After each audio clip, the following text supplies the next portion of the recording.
ഒരു സീസണിൽ ഒരു ഫുട്ബോൾ താരത്തിന് ലഭിക്കാവുന്ന ഏറ്റവും വലിയ പുരസ്കാരമായി കണക്കാക്കപ്പെടുന്നത് ബാലൺ ഡിയോർ ആണ്. എന്നാൽ ഈ ബാലൺ ഡിയോറിന്റെ ക്രെഡിബിലിറ്റി നഷ്ടപ്പെട്ടു എന്ന് ഈയിടെ സാക്ഷാൽ ക്രിസ്ത്യാനോ റൊണാൾഡോ പറയുകയുണ്ടായി.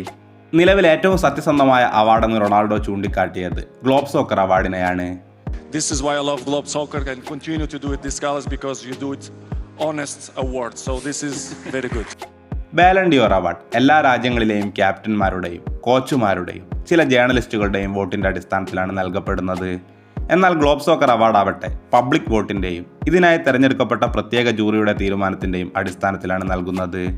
8 തവണ ബാലൺ ഡിയോർ നേടിയ മെസ്സിയാണ് ഏറ്റവും കൂടുതൽ തവണ ആ പുരസ്കാരത്തിന് അർഹനായത്. എന്നാൽ ഗ്ലോബ് സോക്കർ അവാർഡ് ആകട്ടെ ക്രിസ്ത്യാനോ റൊണാൾഡോ ആണ് ഏറ്റവും കൂടുതൽ തവണ നേടിയത്.